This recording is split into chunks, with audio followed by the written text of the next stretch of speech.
Good day, wonderful viewers. I welcome you all back to my YouTube channel. If today is your first time of coming across my video, please I beg you to subscribe to my channel and turn on the notification button so you can always get notified anytime I drop a new video. Thank you. Let's go into the story. Once upon a time, in the bustling city of Araromi, where old traditions met with modern life, Ekene was known as a man with strong morals and discipline. He was respected by many people for his commitment to his Christian life and the values he lived by. Ekene believed in doing things the right way and had no room for compromise when it came to honesty and integrity. Raised by his widowed mother, Mama Ekene, he had learnt from an early age that a good name was more valuable than gold. His mother often told him, "A man who upholds his value will never lack respect." Ekene held on to those words like a lifeline, shaping his decisions and his visions of what his future would look like. He was 32-year-old already, and the pressures to get a wife were coming in. His mother's constant reminders about marriage often filled their modest home. "Ekene, you are not getting any younger. When will I see my grandchildren? I want a virtuous woman who will make this family proud." Ekene would smile and promise, "Don't worry, Mama. When I find the right partner, I will let you know." Ekene wasn't just looking for any woman. He had a list of qualities that his future wife would possess. She had to be kind, hardworking, prayerful, and most importantly, must be a virgin. To Ekene, this was not negotiable.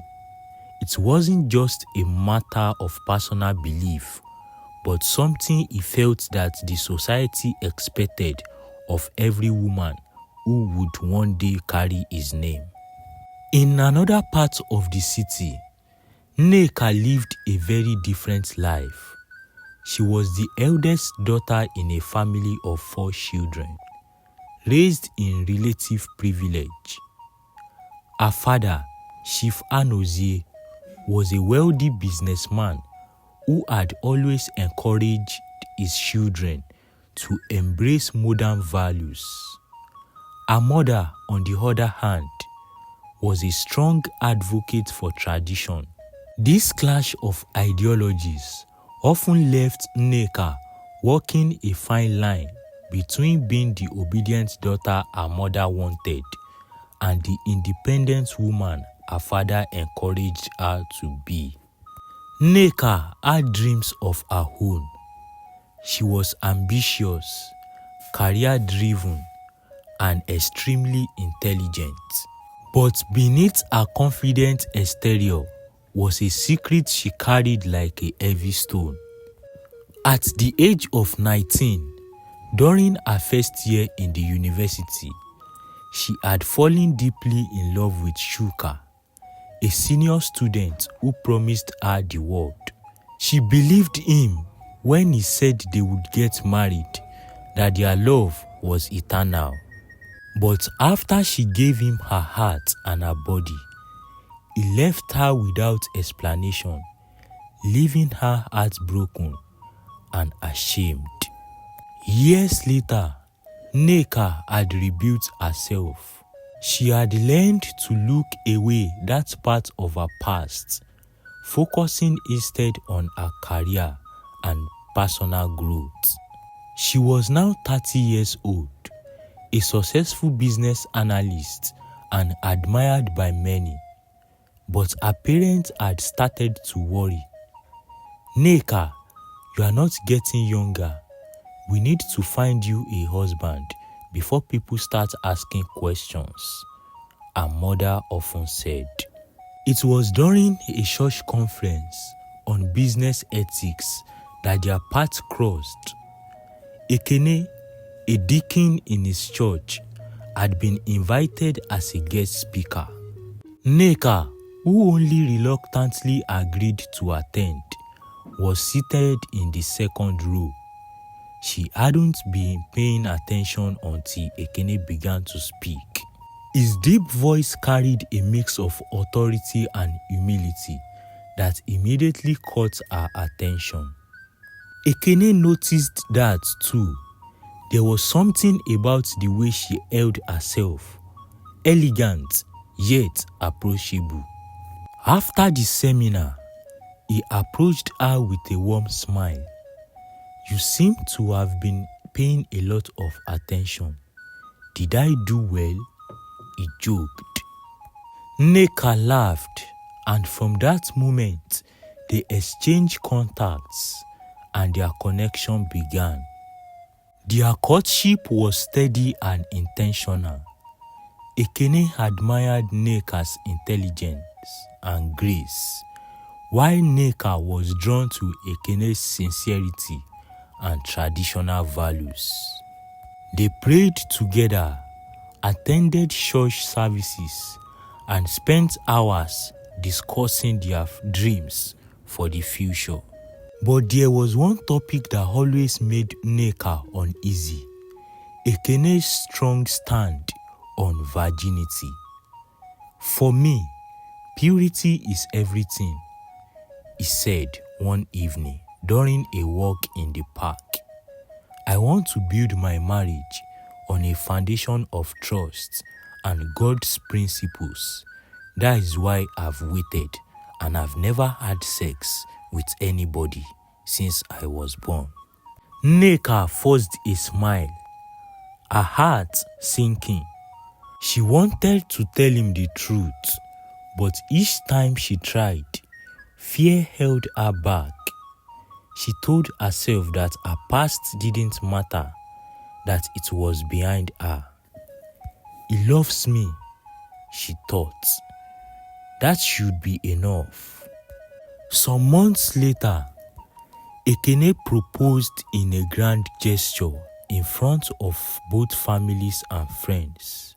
Nneka said yes, and preparations for their wedding began. The excitement was obvious.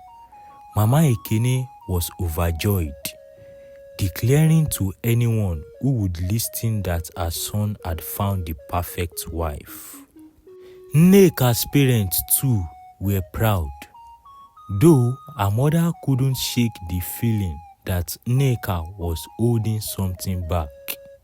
The wedding day arrived with all the pomp and splendor of a traditional ceremony. The bride's family presented their daughter with pride, while Ekene's family welcomed her with open arms. Nneka looked beautiful in her white gown, but under the layers of fabric and makeup, she was a bundle of fears. That evening, after their wedding ceremony, they entered the luxurious hotel lodge that Ekene had booked for their honeymoon. Nneka tried to steady her breathing. She knew the moment of truth was fast approaching, and she wasn't sure how Ekene would react. She had rehearsed her explanation 100 times in her mind, but no words seemed adequate. The honeymoon suite was beautifully adorned, a romantic haven meant for the newly wedded couple to share their first night as husband and wife. Ekene, filled with anticipation and joy, led Nneka into the room. He held her hands gently, looking deep into her eyes. "This is the beginning of our forever," he said softly. Nneka tried to smile, but her heart pounded in her chest. The secret she had carried for a long time felt like a weight pressing down on her. She knew the night would expose her truth, and she prayed silently for courage. After they shared a light meal and exchanged laughter about the events of the day, Ekene reached for her hand and led her to the bed. He kissed her forehead tenderly, his love for her shining in his eyes. "You are my everything, Nneka," he whispered. Nneka felt tears welling up from her eyes, but she quickly blinked them away. "I love you too, my husband," she murmured, her voice barely audible. As they prepared to have sexual intercourse, Ekene moved closer, his touch gentle and soft. He had waited for this moment for years, and his heart was filled with a mix of excitement and nervousness. But as he tried to penetrate her, something felt off. There was no feeling of tightness in her vagina. Ekene froze, his brows furrowing in confusion. He tried again, slower this time around, but the ease with which he entered her confirmed his growing suspicion. His heart sank and a chill ran down his spine. He removed his manhood from her private parts, sitting up on the edge of the bed. His chest heaved as he stared at Nneka, who avoided his gaze. What is this?" he asked, his voice trembling. Nneka didn't respond immediately. She clutched the bedsheet tightly, her head bowed. "Nneka," Ekene said, his tone sharper than before. "Why didn't I meet resistance? Why was your pussy so loose? Why?" Nneka's throat felt dry. She opened her mouth to speak, but no words came out. She had rehearsed this moment in her mind countless times, yet nothing had prepared her for the reality of Ekene's shock and anger. "You are not a virgin, are you?" he said, his voice low but laced with disbelief. Tears streamed down Nneka's face as she shook her head. "Ekene, please let me explain," she said, her voice cracking. "Explain what?" Ekene stood up. "You lied to me. You made me believe you were pure, that you had waited, just like I did. How could you do this to me? This is unfair." Nneka cried uncontrollably, the weight of her secret crashing down on her. "I didn't mean to deceive you," she said through her tears. "I wanted to tell you, but I was scared. I didn't know how you would react." "You were scared? Scared enough to keep lying to me, to walk down the aisle and say vows while keeping this from me?" Ekene's voice rose with every word. "Do you know what it means to me, Nneka? Do you know how much I value purity and virginity?" Nneka knelt before him, her hands clasped together. "I made a mistake, my husband. I was young and naive. It happened many years ago, and I've regretted it. I regret every single day since I did it. Please forgive me. I love you more than anything. Please don't let this destroy us." But Ekene couldn't hear her over the roar of his own emotions. The betrayal, the humiliation, the disappointment. He felt everything at once, like a storm raging inside him. He stared at her for some minutes, before shaking his head. You should have told me, Nneka. You should have been honest. How can I trust you now? How can I believe everything you say after this? Ekene, please, Nneka begged. I am still the same woman who loves you, who wants to build a life with you. My past doesn't define me.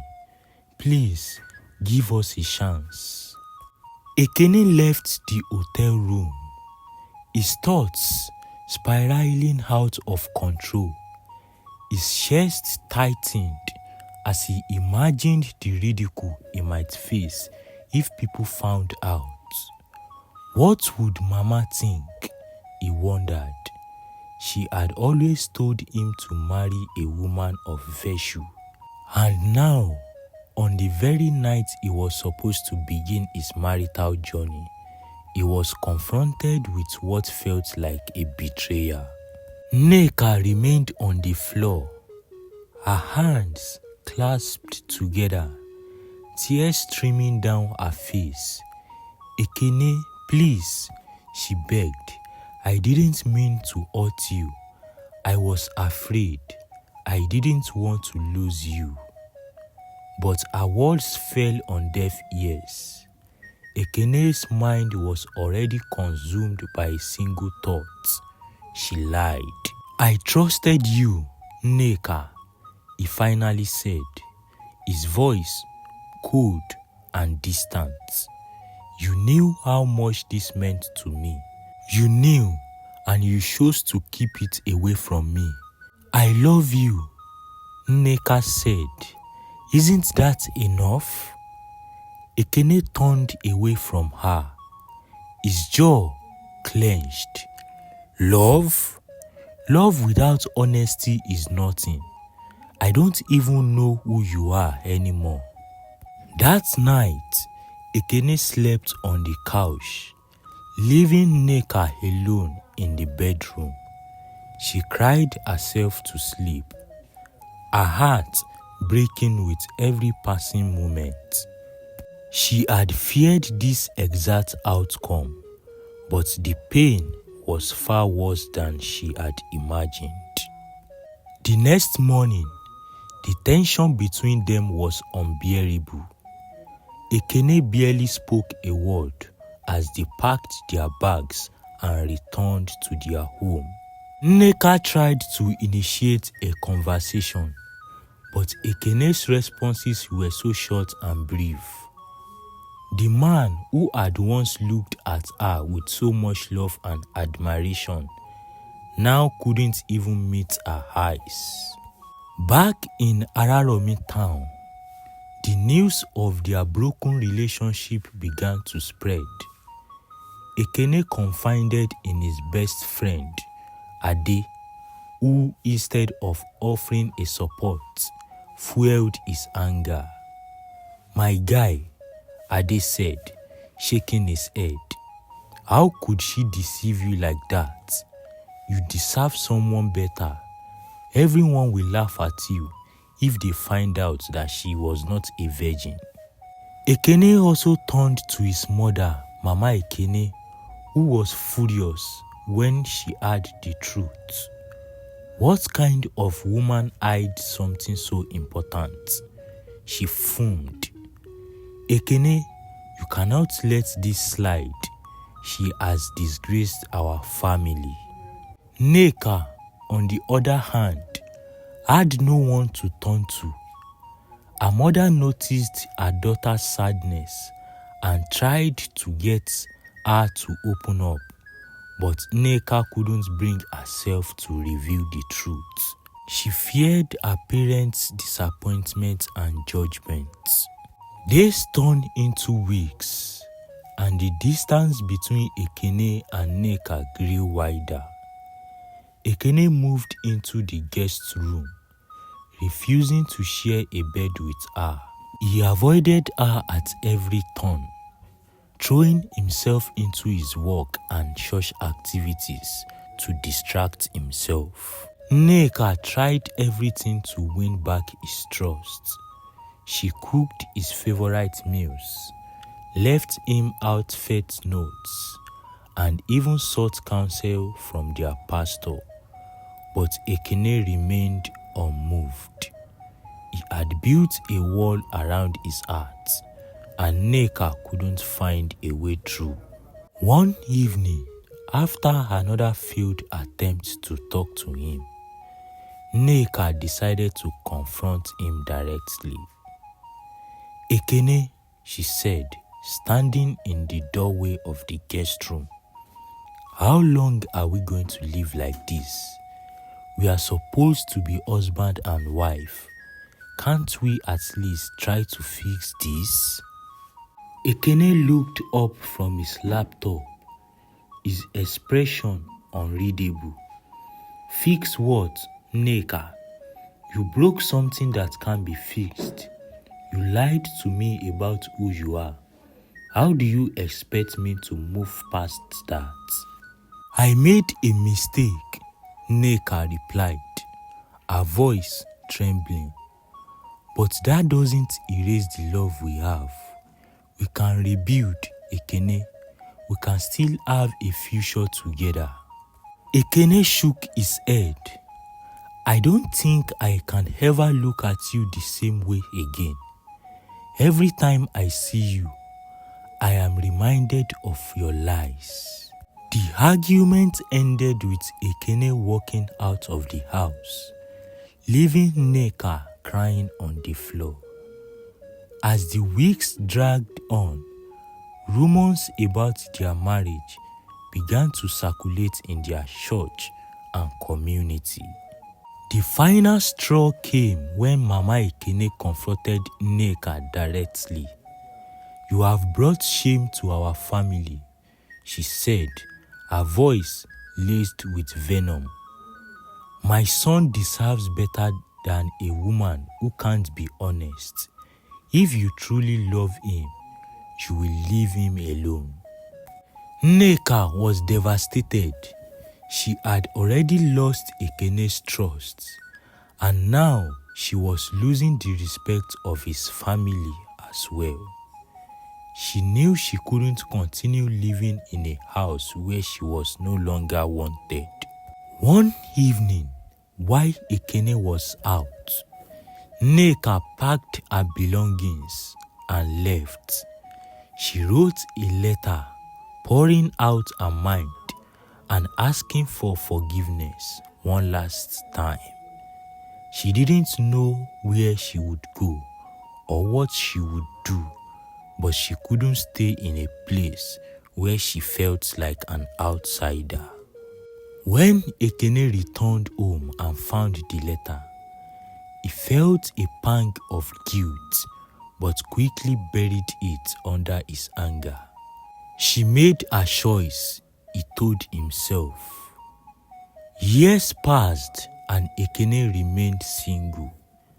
He focused on his career and his role in the church, but there was an emptiness in his life that he couldn't fill.